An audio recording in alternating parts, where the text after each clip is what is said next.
Mga kabayan, puspusa na ang ginagawang manhunt operation para hanapin ang dating presidential spokesperson at advisor ni dating Pangulong Duterte na si Atty. Harry Roque.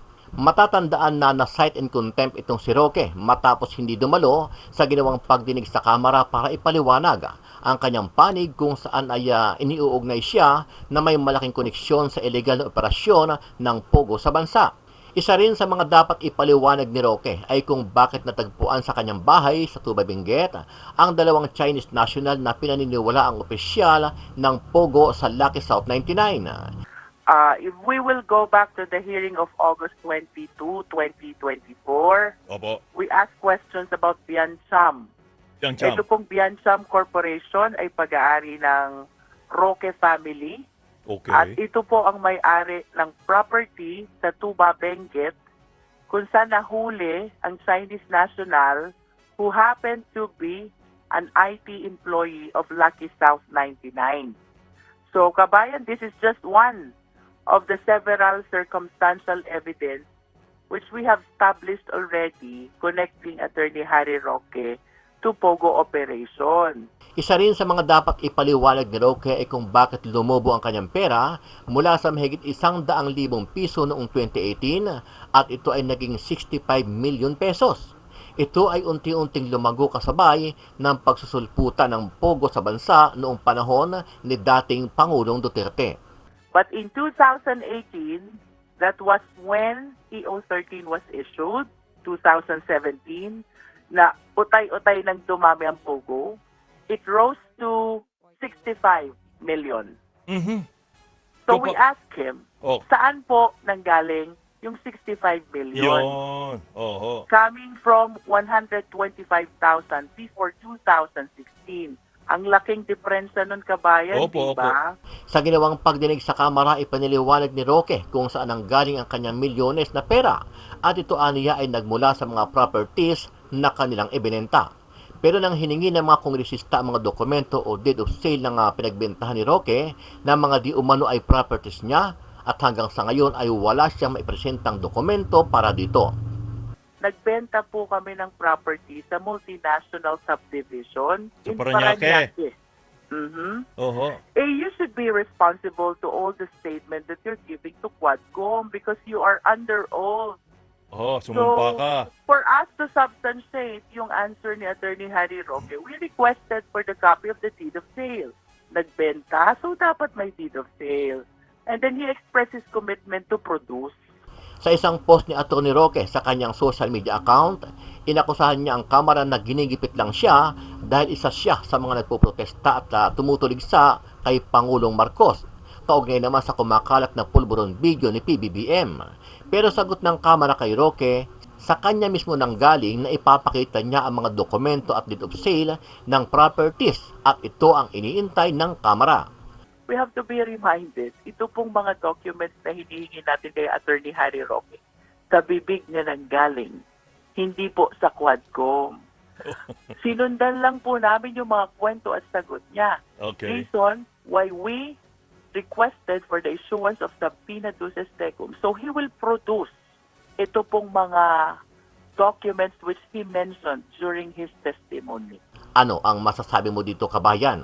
Sa iyong palagay, totoo kaya na nagbenta ng lupain itong si Roque kung bakit dumami ang kanyang pera? O naniniwala ka ba na sa illegal na Pogo ito nanggaling? Sama-sama nating panoorin ang buong video at pakicomment nyo po ang inyong mga reaksyon at sariling opinyon. Pero bago yan, muli po ako nag-iimbita. Sa mga hindi pa po nakasubscribe sa ating channel na Kabayan News PH, pakipindot po ang subscribe button at pakiclick na rin ang notification bell para lagi kayong updated sa mga bagong upload natin na legit at napapanahong balita. Maraming pong salamat. Ang itatanong ho namin sa inyo, ang marami nagtatanong kasi, bakit ba hinahabol ho natin at sinasabing nagtatago daw itong dating presidential spokesperson na si Attorney Harry Roque? Ano ho ang dapat nating habulin sa kanya? Bakit po? If we will go back to the hearing of August 22, 2024, Opo. we ask questions about Biancham. Yang Cham. Ito pong Biancham Corporation ay pag-aari ng Roque family. At Okay. ito po ang may-ari ng property sa Tuba Benguet kung saan nahuli ang Chinese national who happened to be an IT employee of Lucky South 99.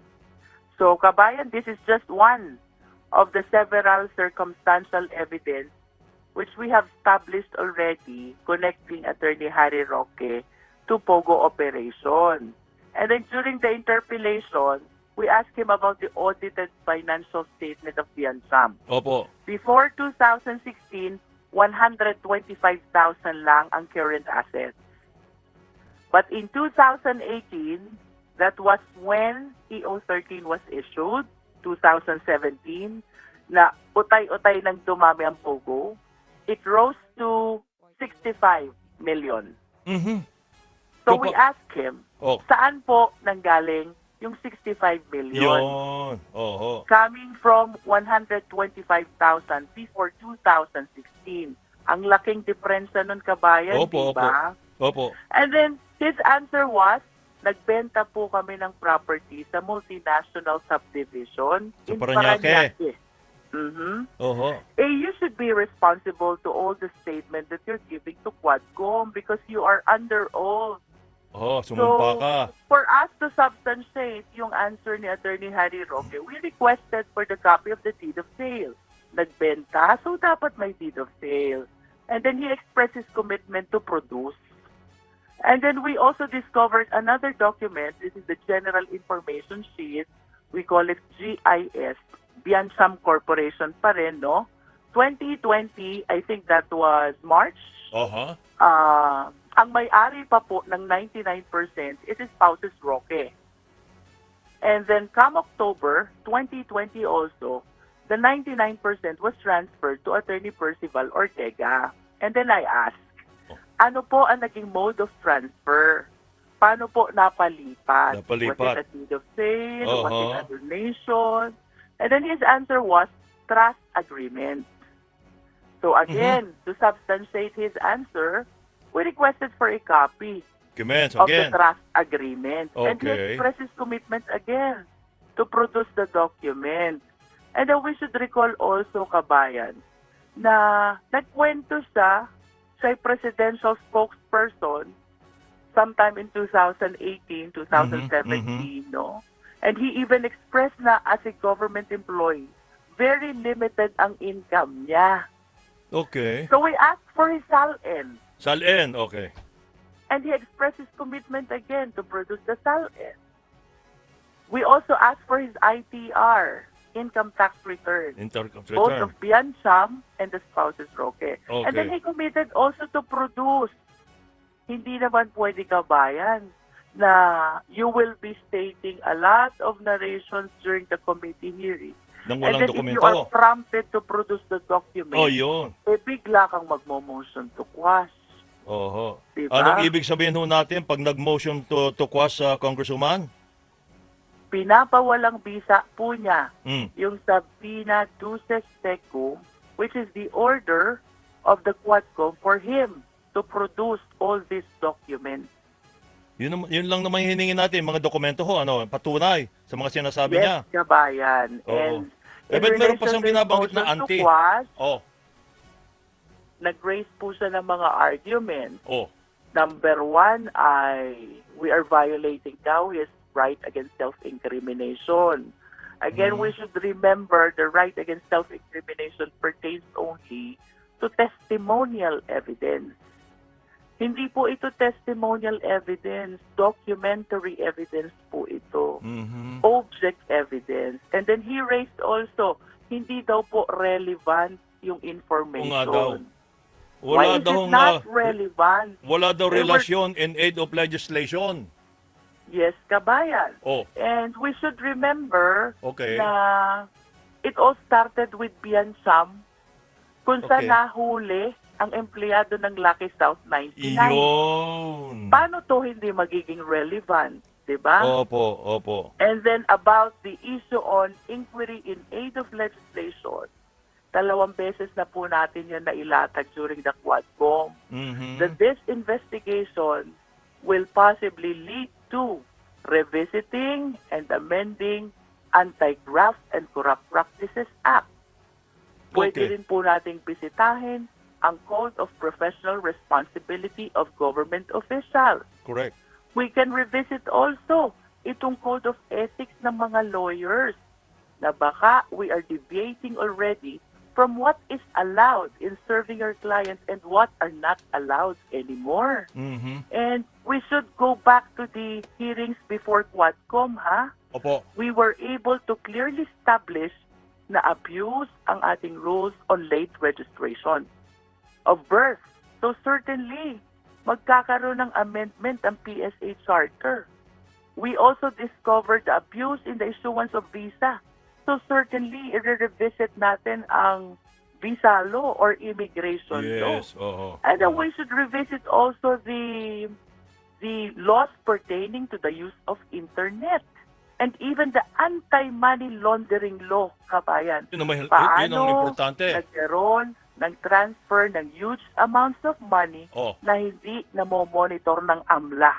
yun. May violation ba ang mga bangko when they are Yun, supposed correct. to be reporting Dapat. kapag ka nagkaroon ng transaction within the threshold amount which is above 500,000 pesos? Oho, kini-question na Paano kaagad pag nakalusot pangkaraniwang itong mga tao. transaction na to? Ki-questionin kayo kung saan nyo nakuha yung pera na yon, kung anong source nyo, That is di ba? true, kabayan. Yun. So, in other words, kabayan, to conclude, 2 beses po siyang nag-file ng motion to quash. The first one, we denied for being unfounded. Wala hong basehan because we believe that we have sufficient legal provisions to support the subpoena duces tecum. And then the second motion to quash, we denied for being moot and academic. Eh bakit pa po namin sasagutin? Nasagot na namin during the first motion to Oh. quash. Ano daw yung sinasabi niyang right to privacy? Okay, kabayan, ito pong right to privacy, maliwanag po ang sinabi ng Supreme Court. If it is in conflict with the right to public information Mhm. concerning public interest, and we talk about hierarchy of rights, ang sabi po ng Supreme Court, ang mag-prevail ay right to public information. Yun. Ibig sabihin po, mas mataas ang karapatan ng mga Pilipinong mamamayan Na na malaman. malaman ang patungkol dito sa Okay. mga concerning public interest kaysa po sa private right to privacy. Okay. Ay, ang sinasabi pa rin niya, abuse of the power of the House. To be very honest with you, kabayan, no, I don't see any abuse because Okay. we have to be reminded, ito pong mga documents na hinihingi natin kay Attorney Harry Roque, sa bibig niya nang galing, hindi po sa Quadcom. Sinundan lang po namin yung mga kwento at sagot niya. Okay. Reason why we requested for the issuance of subpoena duces tecum. So he will produce ito pong mga documents which he mentioned during his testimony. Yun. So, ang lahat ng yan ay nagsimula doon sa Biancham Corporation. In other That words. is true, kabayan. Yun. And Okay. again, for the Okay. understanding of Filipino people, ang Biansam po ang may-ari ng bahay sa Tuba, Benguet. Benguet. Oo. Kung saan nahuli Oh. ang Chinese national na IT employee ng Lucky South 99. Wanted yun, di ba? Yes, kabayan. Opo, And opo. what a coincidence. What a coincidence na we are investigating on Lucky South. Oh. Kung saan designated si Attorney Harry Roque as legal. Okay. No? Okay. He is designated as legal. And what a coincidence na dun pa sa bahay na pag-aari pala niya. Yun. Dahil pag-aari ng kumpanya niya. Nahuli itong wanted na Chinese national who happened to be an IT employee of Lucky South 99. Ay, bet sabi, asawa daw niya may-ari. Nung una. Yes, but actually, ang may-ari ay ang Piansam Corporation, which is a family corporation. Family Corporation. Si Harry Roque, hindi pa rin ito sumusuko eh. Hindi pa rin niya prinipresenta ang kanyang sarili dyan sa House of Representatives dahil meron itong arrest order mula sa HOR dahil sinight siya in contempt. Common lang yan ka-coffee, basic lang yan eh. Napanood mo sa balita, di ba? Halimbawa ikaw si Harry Roque. Napanood mo sa balita, sinight in contempt ka. Ano sinasabi doon sa site sa pagkaka-contempt sa iyo? Dapat ikaw ay nasa kustodiya ng House of Representatives because of these grounds. Di ba? Hindi niya pinasa yung mga dokumento na sinasabi niya ipapasa niya para patunayan yung mga yaman niya na hindi maipaliwanag. So sinay siya in contempt. Siguro naman, dahil maya-maya naman nagpo-post sa social media itong si Harry Roque, alam niya na mayroon siyang arrest order. Pero until now, Ka-Coffee, linggo na ngayon, Ka-Coffee, hindi pa po nagpipresenta si Harry Roque sa sarili niya. Sana nagbiyahe na siya papunta dyan sa HOR o nag-grab na lang ito kasi Ka-Coffee, hindi na naman siya babalik eh. Diba, nag-grab na lang siya papuntang HOR o nandito na ako, seryoso ako na harapin kayo, sumusuko ako dahil sinight nyo ako in contempt. O baka mas maintindihan pa siya ng mga mambabatas dyan, mga miyembro ng Quad Committee at agad na i-lift yung pagkakasite sa kanya in contempt. Hindi makauwi agad siya kasi nakitaan siya ng sincerity. Pero hindi, Ka-Coffee, hindi nangyayari yan until now. Nagtatago pa rin po itong si Harry Roque. May arrest order siya, hindi siya nagpapakita. Anong ibig sabihin yan? Di nagtatago. So ang Philippine National Police, yan na, lumalala na yan, Ka-Coffee. Sige ha, weak ha. Sabi nyo ha, weak ang administrasyon na ito ha. O sige, weak. Yan na, Philippine National Police. Kumikilos. Nasa headline na, Ka-Coffee. Philippine National Police joins hunt for Harry Roque. Ano ka ngayon? Ang pulisya, Ka-Coffee, hindi na lang po ang House of Representatives Sergeant at Arms, hindi na lang ang HOR, kundi ang PNP. Sumasama na po, kasali na po sa paghahanap dito kay Harry Roque. May manhunt na sila dito. Hello? Lumala na ito, Ka-Coffee. Lumala na ito. Susunod na talaga kay Kibulo itong si Harry Roque. House Committee on Public Order and Safety Chairperson and Santa Rosa City Representative Dan Fernandez said that the Philippine National Police has joined the intensified manhunt for former presidential spokesperson Harry Roque. Again intensified manhunt, pinaigting, Ka-Coffee, na paghahanap o manhunt, paghahanap dito kay Harry Roque. Hala, may balita na palang ganito eh. Bakit di ka pa sumuko? Di ba?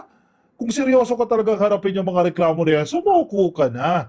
Huwag ka na dyan, labas ka na dyan sa Davao, magbiyahe ka na, papuntang Maynila, papuntang HR, ipresenta mo na yung sarili mo. Kung ako si Harry Roque para hindi na ito lumala, dahil lalala pa ito. Hanggat nagtatago siya, imagine mo si Alice Guo, nagtago, nahanap ng authority. Kung nangyari kay Alice Guo yan, nangyari kay Teves yan, posibleng mangyari din sa iyo yan. At kahit kay Kibuloy pa, si Kibuloy nilagyan ng 2,000 pulis, sumuko na corner. Ano pa itong si Harry Roque? Kaya kung ako, ikaw, lumabas ka na dyan sa lungga mo, punta ka ng House of Representatives, ipresenta mo yung sarili mo. Diba? May arrest order ka Yun lang yun During a Quad Committee hearing in August, Roque promised to submit copies of his statements of assets, liabilities, and net worth, o SALN, and records connected to his family firm, Biancham Holdings, as well as a land transaction in Parañaque City. Napagbentahan daw nilang lote, Ka-Coffee. Ayan. Pero hindi naman pinasa. But instead of submitting the documents, Roque filed a motion to quash the subpoena on the documents, claiming that it would violate his right to privacy. Iniisahan niya Gusto niyang lumusot, Ka-Coffee, ginagamit ang kanyang pagkaabogado. Baka nakakalimutan niya, mga abogado din, yung mga miyembro ng Quad Committee. Si Attorney Luistro lang Yung Congresswoman Luistro gisang-gisa siya dyan Hindi siya makaobra dyan This kind of defiance cannot be taken lightly as it underscores the seriousness of the allegations against him. We will pursue this matter through all available legal avenues until justice is served, sabi ng congressman, sabi ni Dan Fernandez. Hala ka. Kala mo, lulusot ka dyan Alice Guo ang labas yan. Nagsisimula sa light issue lang. And then eventually, lalaki hanggang makulong na. Alam niyo na, kung anong nangyari kay Alice Guo, mukhang mangyayari dito kay Harry Roque. Naglalabasan na yung mga yaman na hindi maipaliwanag The public deserves transparency and accountability, especially in cases involving serious financial and legal concerns. Attorney Roque's continued evasion only raises more questions about his role in the Pogo controversy. Malinaw na malaki yung papel niya dyan kasi napakahusay ni Harry Roque. Diba? Decorated lawyer, decorated international lawyer, napakahusay daw na abogado. Kaya wala mga pangalan yan Yun nga lang, may sabit kaunti Pero marami mga transactions dyan, nalulusutan lang dahil napakahusay na abogado ito Yun nga lang, nalusutan siya dyan. Kaya kinuha nila yan. Surigao del Norte Representative Robert Ace Barbers, chairperson of the House Committee on Dangerous Drugs and head of the Quad Committee, urged Roque to face the investigation instead of posting statements on social media. Exactly. Bakit kasi inuuna yung post niya sa social media? Sumagot siya dyan sa House of Representatives.